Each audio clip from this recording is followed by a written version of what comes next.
Salut tout le monde, bienvenue à ce septième vidéo sur le jeu Salerno 43 publié par GMT Games en 2022.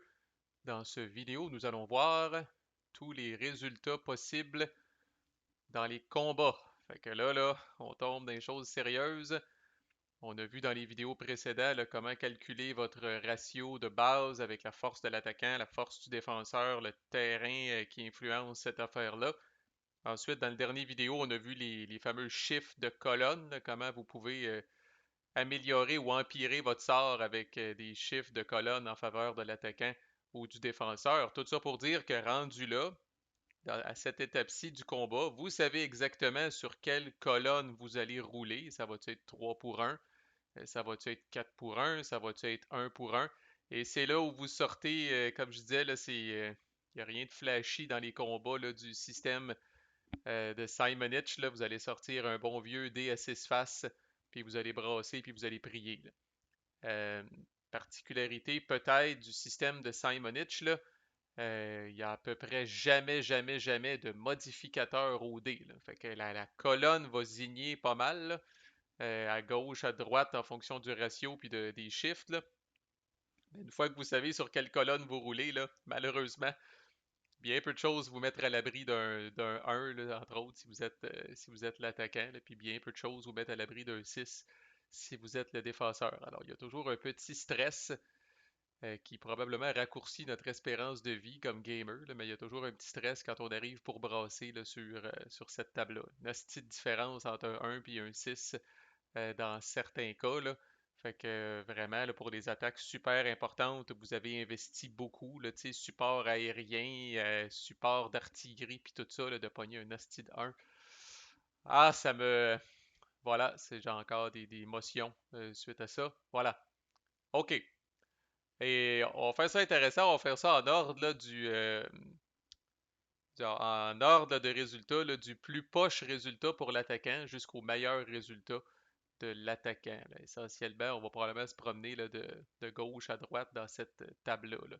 Parce qu'évidemment, si on se retrouve sur cette colonne-là avec un ratio d'1 pour 3, là, vous aurez deviné que le jeu n'est pas très tendre à l'endroit de l'attaquant à ce moment-là. Fait que le premier résultat qu'on va voir, c'est le. Puis d'ailleurs, les résultats, je dirais, là, c'est jamais écrit officiellement nulle part.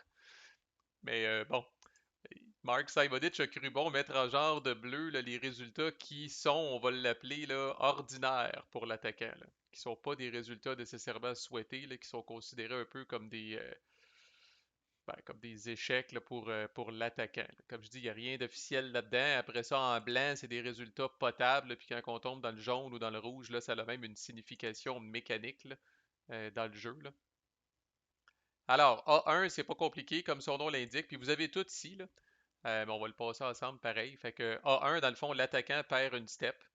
Puis évidemment, le défenseur ne retraite pas, puis l'attaquant va pas nulle part. Là. L'attaquant n'avance pas. Donc, c'est le pire résultat possible. C'est un total waste of time. Vos unités sont maganées, puis vous n'êtes pas capable là, d'avancer. Là, ce qui est le but premier de ce jeu-là. Là, c'est surtout l'allié qui attaque. Là. Puis évidemment, on essaye d'avancer. Là, on essaye de se rapprocher du nord. Fait qu'un setback comme ça, là, un mauvais résultat comme ça. Puis là, c'est sûr, vous regardez le 1 pour 3, puis vous dites, si, on peut brasser de 1 à 4, puis pogner un A1. Mais oubliez jamais ça, combien de fois j'ai hésité dans ma game, même avec un ratio 2 pour 1 qui est quand même potable, vous avez toujours le jet de 1 qui vous donne ce résultat-là. C'est vraiment à partir de la colonne 3 pour 1 que vous êtes, entre guillemets, là, immunisé à l'échec cuisant du A1. Là. Sinon, il vous guette là, à partir du ratio de 2 pour 1. Fait que des fois, du 1 pour 1 puis du 2 pour 1, ça arrive qu'on est comme, entre guillemets, obligé ou pressé de faire une attaque comme ça. Puis là, à ce moment-là, vous brassez le dé puis vous croisez les doigts. Là. Fait que la step, à ce moment-là, est choisie au moins par l'attaquant. Fait que, tu sais, vous choisissez là, parmi vos unités celle qui vous fait le moins mal au cœur de perdre un step. À noter que dans tout ce que je vais dire là, dans Salerno 43 au grand complet, c'est impossible. Avec un combat, c'est impossible de faire perdre plus qu'un step à l'attaquant ou au défenseur. Ok, cette table-là là, et ces résultats-là qu'on va voir ensemble aujourd'hui, il y a d'autres petites gugus, là, mais cette table-là comme telle, là, même le pire résultat pour l'attaquant qu'on vient de voir et le pire résultat pour le défenseur qu'on va voir à la fin du vidéo, là, ne fait perdre qu'un seul step.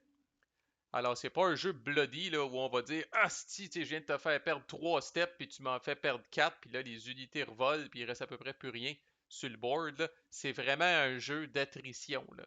Puis ça va varier d'un wargame à l'autre, mais là, faut pas oublier qu'on est sur une échelle. Là, un tour, c'est une journée. Là.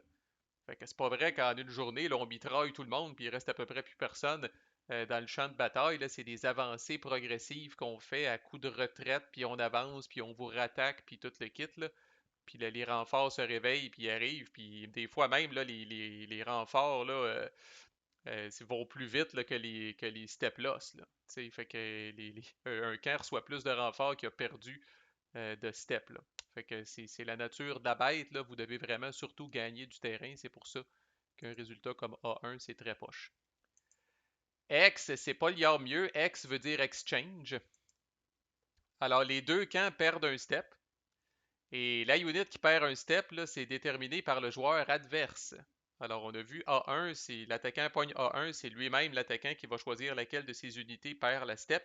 Quand on pogne X, ben, si je suis l'attaquant, je décide quelle unité du défenseur va perdre un step, puis le défenseur va décider laquelle de mes unités va perdre un step. Alors, vous pouvez être sûr que dans les deux cas, on va choisir les unités les plus précieuses.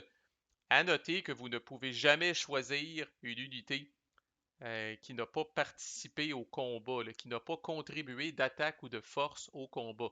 Pourquoi c'est important cette affaire-là? Rappelez-vous nos fameuses ASU. Alors, si cet ASU-là est dans un combat, là, mais qu'il y a d'autres unités avec, rappelez-vous, là, sa force de défense, entre parenthèses, n'est pas contribuée au combat.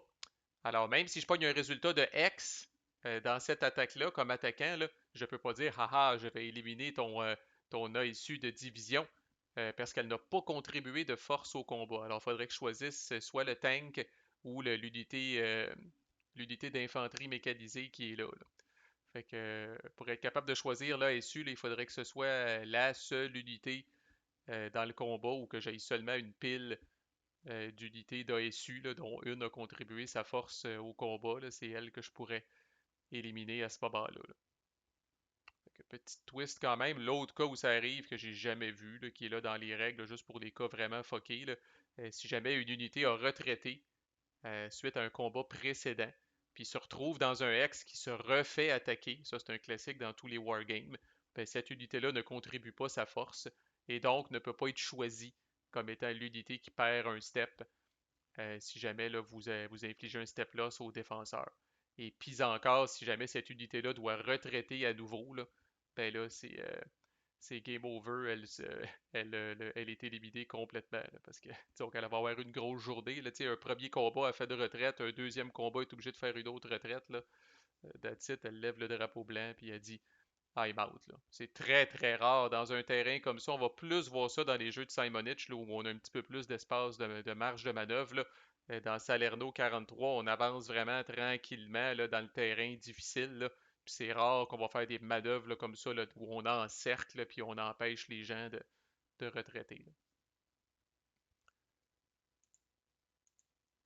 Puis évidemment, ben, X, dans le fond, là, il n'y a pas de retraite par défaut pour le défenseur. Par contre, si le défenseur avait seulement un step, une unité d'un step dans le hex, donc le hex se retrouve vide, l'attaquant a le droit d'avancer dans le hex, c'est tout.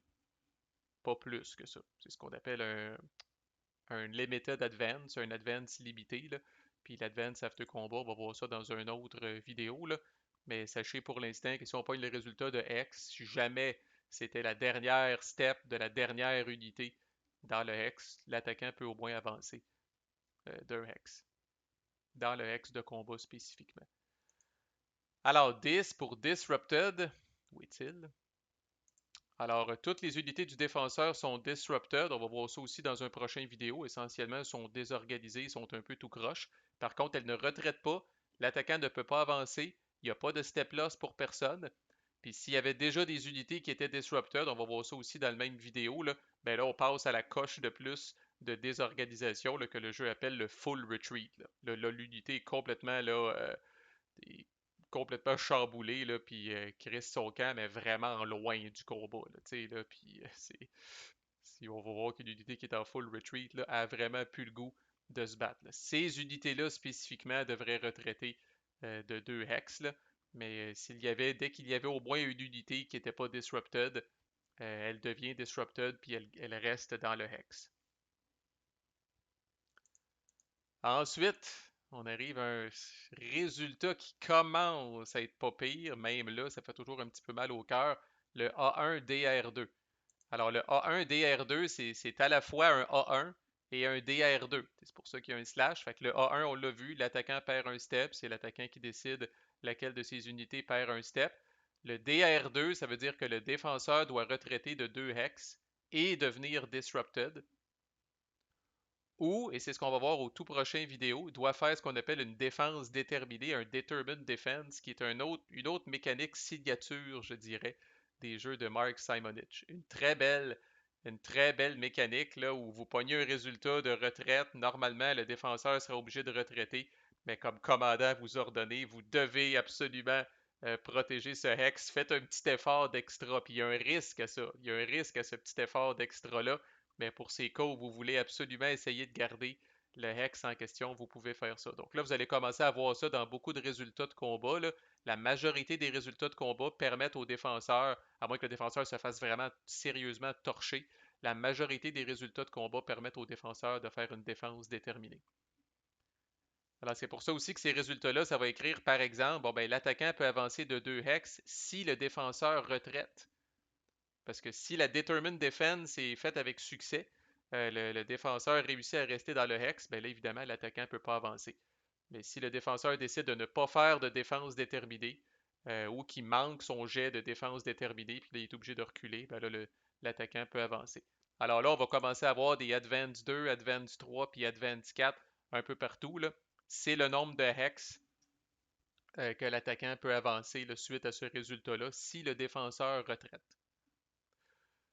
Fait que fait intéressant à noter, les unités qui ne sont pas mécanisées, malgré le chiffre qui peut être écrit là-dedans comme Advance, ne peuvent jamais avancer plus que 2 hex. On va faire une vidéo exprès sur les Advance After Combat, là. Donc les unités qui ne sont pas mécanisées sont toujours limitées à avancer de 2 hex. Les unités mécanisées, eux autres, peuvent tirer profit là, de la valeur maximale qui est écrite ici, là, dans ce cas-là, mettons 3 ou 4. Là. On l'a vu dans une vidéo, ça semble déjà lointain. Les unités là, à moitié, à demi efficiency, là, mettons, parce qu'ils ont traversé un mountain hexside sans qu'il y ait de route ou des trucs comme ça, là, sont limités à un seul hex d'advance. Après, ben, il y a quand même beaucoup de résultats. Là, ça, vous allez pogner ça quand même souvent. Là, un DR2 tout court. Fait qu'au moins un DR2 qui n'a pas de A1. Fait que là, au moins comme attaquant, vous n'êtes pas amoché. Vous essayez de faire retraiter le défenseur. Fait que DR2, c'est vraiment la même affaire qu'on vient de voir, sans le A1. Fait que le défenseur doit retraiter de 2 hex et devenir disrupted, ou il peut faire un determined defense. Si jamais le défenseur retraite, l'attaquant peut avancer de 2 hex. Après, ben, ça dépend. Les forces en présence, là, c'est bizarre parce qu'il y a des résultats des fois qu'on considère quasiment pire que d'autres. J'ai eu des fois dans ma game où je considérais un A1-D1 comme étant quasiment pire qu'un DR2. Puis pourtant, si on regarde, en mettons toutes choses égales, si je brasse un 6, avec un ratio de 1 pour 1, je fais DR2. Puis avec un meilleur ratio, je fais A1-D1. Fait qu'on le jeu, lui, considère qu'un A1-D1, c'est mieux qu'un DR2, probablement parce que vous amochez le défenseur. Mais en tout cas, on va le voir, là, l'Allemand, on dirait, reçoit tellement de renforts que d'y faire perdre des steps, c'est moyen, tandis que comme allié, on dirait qu'on en reçoit moins souvent là, des renforts. Bref, fait qu'allons-y. A1-D1, fait que A1, on sait c'est quoi. Donc, il reste le D1, fait que essentiellement, les deux camps perdent un step. La step est choisie par le joueur qui est propriétaire des unités. Et le reste, c'est comme un DR2. Là. Les défenseurs qui survivent doivent retraiter de 2 hex et devenir disrupted ou faire un determined defense. Puis l'attaquant peut avancer de 2 hex si les défenseurs retraitent. Chaque camp perd un step, mais c'est chaque joueur qui choisit laquelle de ses unités perd le step. Là. Et chaque nouvelle collade a un nouveau résultat. C'est toujours un petit peu le thrill. Là. À partir de 3 pour 1, c'est là qu'on commence à pogner des résultats là, qui sont purement positifs pour l'attaquant. C'est pour ça que, de manière générale, on va essayer de brasser. La 3 pour 1, c'est un peu la colonne magique pour deux raisons. Premièrement, vous avez plus rien qui est spécifiquement bad à l'attaquant. Vous avez plus le fameux A1 dans les jambes. Et vous commencez à avoir, si vous pognez toujours l'espoir de pogner 6, vous commencez à avoir l'espoir de pogner quelque chose là, qui est purement positif pour vous, là. Fait que D1, on commence à jaser. Le défenseur perd un step, c'est lui qui choisit. Les défenseurs qui survivent doivent retraiter de 3 hex.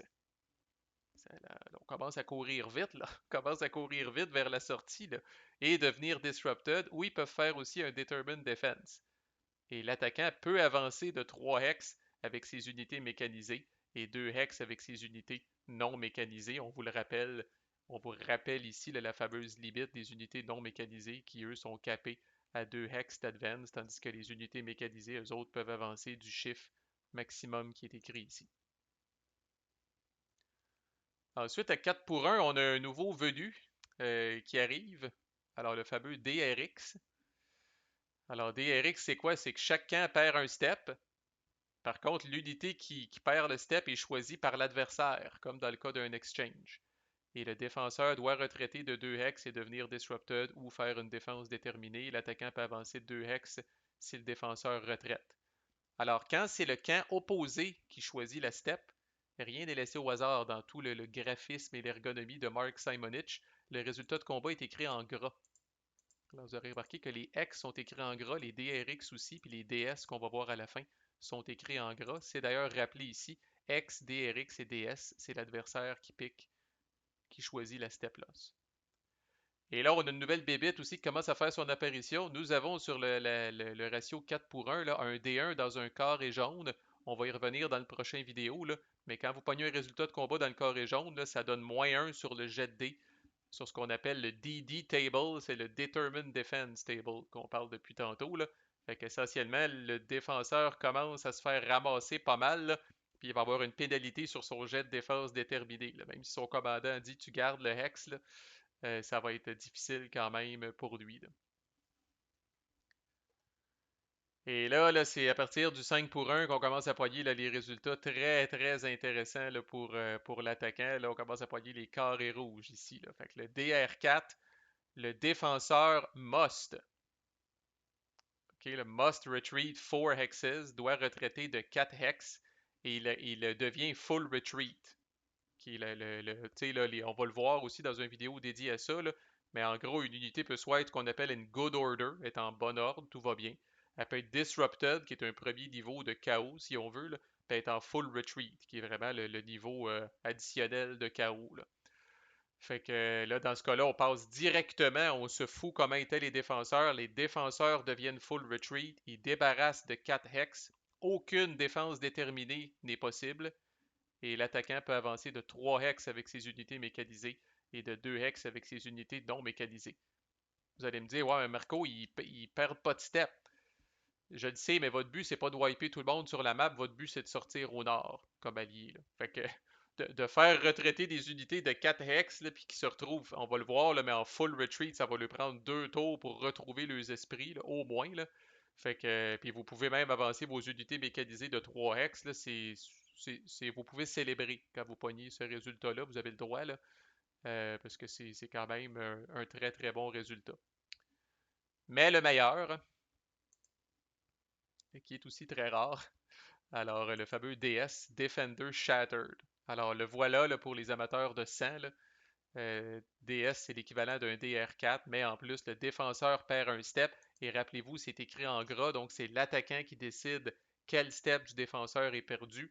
Tout le monde qui reste est en full retreat, retraite de 4 hex, pas de défense déterminée qui est possible, et vous pouvez avancer jusqu'à 4 hex avec vos unités mécanisées. C'est incroyable. Alors, les carrés rouges, c'est ce que ça représente, que le DD's never allowed, ça veut dire Determined Defense, ne sont jamais permis quand vous pognez un résultat rouge. Mais là, avant de vous exciter, là, des 5 pour 1, 6 pour 1, 7 pour 1, là, ça m'est arrivé dans ma game à quelques reprises, là, puis on les chérit ces occasions, là, puis il n'y a rien de pire que de brasser sa colonne de 5 pour 1, puis de pogner un 1, puis d'avoir un DR2, puis de se dire, Chris, j'aurais pu être sa colonne 2 pour 1, puis brasser 5, puis ça aurait été la même chose, là. Mais au moins, c'est jaune, bon, -1 sur le Determined Defense, mais bon. Et le D là-dedans, là, c'est quelque chose. Comme je dis, il n'y a pas de modificateur, c'est rare qu'on voit ça, là. Tout se joue sur les chiffres de colonne, puis après ça, vous avez 6 possibilités, là. Il y a encore là la différence entre un 1 et un 6. C'est incroyable. Fait que petit rappel pour les step loss, parce que c'est ce qui va causer, évidemment, c'est les combats qui vont causer le plus de step loss. Fait que si au verso de l'unité, vous avez rien, ça veut dire que l'unité a seulement un step, là. Fait qu'à ce moment-là, si c'est elle qui bouffe le step loss, vous allez l'envoyer dans cette boîte-là, là, Eliminated Box. Alors, mettez-la pas dans la boîte parce que, comme je disais, là, chaque camp a quand même pas mal de renforts. C'est surprenant. On voit pas ça dans toutes les wargames, là, mais dans ce jeu-là, là, chaque camp a beaucoup de renforts, là, fait que les unités reviennent. Fait que voici un exemple d'un tank qui a seulement un step. Dans Vassal, je le sais, parce que quand je fais Combat Result, j'ai pas l'option d'y faire, j'ai pas l'option Lose Step. Qui est dans le jeu physique, vous verrez rien à l'endos du counter, c'est votre signe qu'il n'a qu'un step. En contraste, ce tank-là ici, Combat Result, j'ai l'option Lose Step avec la fameuse barre blanche qu'on parlait dans l'anatomie des unités. Fait que là, il a perdu un peu de force, là, mais il est encore debout, si on veut. Puis rappelez-vous, cette barre blanche-là, plus épaisse, là, veut dire que là, cette unité-là est rendue à sa dernière step. Alors, si elle doit perdre un autre step, c'est là qu'elle débarrasse, là. Alors, dans le jeu physique, évidemment, si vous verriez ça facilement au verso, le côté là, qui a pas de barre blanche horizontale, là, c'est le côté frais, là, où l'unité a comme toutes ses steps, puis le verso, c'est le côté magané de l'unité, là. Dans le cas des grosses unités comme les brigades, comme celle-là ici, là, j'en ai parlé rapidement, là, cette unité-là, essentiellement, elle a trois steps.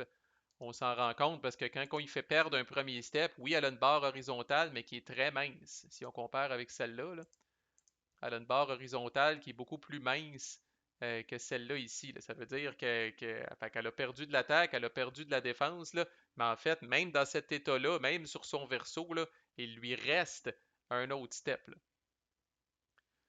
Et puis dans le jeu physique, ce qu'on va faire à ce moment-là, c'est automatisé dans le module vassal, là, je le disais, là, à moins que quelqu'un invente un moment donné des counters avec trois faces, là.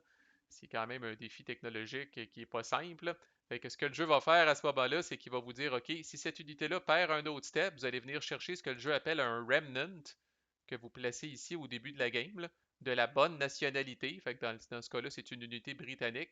Alors je vais venir prendre ça ici, je vais venir le mettre dans son hex et je vais la prendre, elle, puis je vais venir la mettre ici.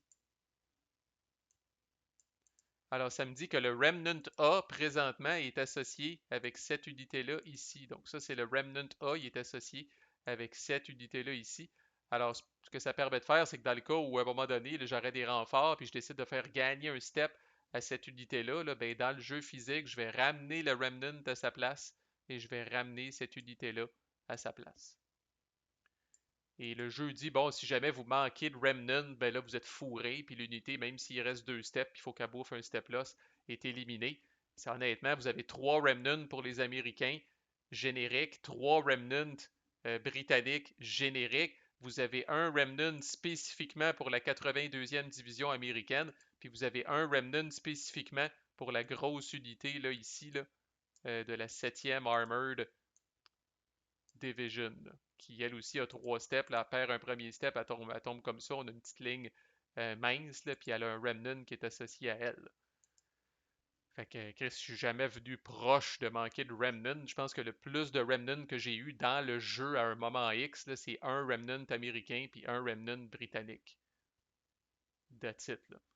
Fait qu'il m'en restait deux autres, là. Fait qu'encore là, il y a des règles des fois qui sont écrites là, pour des cas vraiment où les joueurs font quasiment exprès, là, mais vous ne devriez pas manquer de Remnant, là. Fait que c'est comme ça qu'on assigne des step loss. Il y a une règle sur laquelle je vais passer extrêmement rapidement là, parce que ça m'est jamais arrivé, puis je vois pas le jour où ça va m'arriver spécifiquement dans ce jeu-là, là. Bon, il y a une règle qui dit suite à un mouvement. Si vous vous retrouvez avec un ratio de 10 pour 1, n'ajustez pas votre appareil, j'ai bien dit 10 pour 1. Attaquant, défenseur, 10 pour 1. OK? On rappelle que c'est un jeu là, avec où beaucoup de fois le défenseur est doublé dans les collines, dans les montagnes, puis tout ça, là. Alors, il faudrait que vous soyez sur la plage, par exemple, peut-être justement ce petit tank-là ici, et sur la plage, il y a deux de force, il n'est pas doublé, puis je réussis à amener faut le faire, là. Ça veut dire que là, pour avoir 10 pour 1, il faudrait que j'aille 20 points de force alliés autour. Puis rappelez-vous, la MAF, là, la Main Attack Force, attaque à pleine capacité. Là, les autres sont divisés par deux, là. Mais si jamais vous avez un ratio de 10 pour 1, ils appellent ça un auto-DS, un auto-Defender Shattered. Le Defender est Shattered automatiquement avant même la phase de combat, là. Fait que, il y a une section là-dessus sur le rulebook. Honnêtement, là, que ça arrive dans ce jeu-là, là, ce serait assez surprenant. Ça veut dire que oui, c'est encore mieux que de brasser sur la colonne 7 pour 1, parce que la colonne 7 pour 1, vous avez une chance sur deux de faire un Defender Shattered, mais vous pouvez encore être bad lucker puis pogner entre guillemets un vulgaire D1. Fait que là, le jeu vous assure que si jamais vous arrivez avec un ratio de 10 pour 1, vous avez un auto-DS, un DS automatique, là. Ça se décide même à la phase de déplacement. Il y a un marqueur spécifiquement là, qui s'appelle auto-DS qui est fourni. On l'a vu tantôt, comme ça. Fait que là, ça veut dire qu'elle, quand va arriver la phase de combat, là, je pense, là, elle fait tout comme si elle venait de subir un auto-DS, puis là, mes gens vont être capables d'avancer comme attaquant, là. Mais retenez pas votre souffle avec ça, là, comme on dit, ce n'est pas matière à examen, parce que c'est extrêmement rare que ça arrive. C'est un autre classique dans les jeux de Simonitch, mais spécifiquement à Salerno à cause du la faible quantité d'unités, puis le terrain qui avantage beaucoup le défenseur, on verra quasiment jamais ça. Fait important à noter que j'ai pas mentionné, puis je termine là-dessus. Quand on parle de step loss pour l'attaquant, très important même, la step loss doit provenir de la MAF, de la Main Attack Force. Pas de n'importe quelle unité qui participe. La step loss doit venir en priorité là, de la Main Attack Force. Alors, c'est elle qui mène la charge, c'est elle qui mène le combat, c'est elle qui est le plus au front, c'est elle qui commet le plus de ressources au combat. Fait que dans le cas du défenseur, là, le défenseur se défend comme un amalgame dans son hex, là, mais dans le cas de l'attaquant, le step loss doit provenir de la MAF. Alors, réfléchissez-y quand vous faites votre MAF, veut pas, là, puis vous choisissez votre attachment, qui lui aussi fait partie de la MAF, là, c'est matière à réflexion. T'sais, embarquez pas une unité élite dans votre MAF pour le fun, puis pour rien, si ça vous donne pas un shift de plus, parce que après ça, si vous pognez un résultat comme par exemple un X, ben le défenseur va être bien content de dire tiens, on va éliminer ton unité d'élite. Fait que c'est pour ça, là, je mentionne le point comme ça. Alright, we're done avec ça. Prochaine vidéo, on va voir la défense déterminée, Determined Defense, la DD, je pense qu'on va l'appeler, parce que c'est l'acronyme aussi qui est utilisé dans les règles. Ne serait-ce que pour amateurs de mécanique de Wargame, là, c'est quelque chose qui est assez unique aussi. Et c'est très innovant. Ça, contrairement au combat qui est assez convenu, là, mécanique de Determined Defense, très innovant et c'est devenu encore là une signature du système de Simonitch. À plus!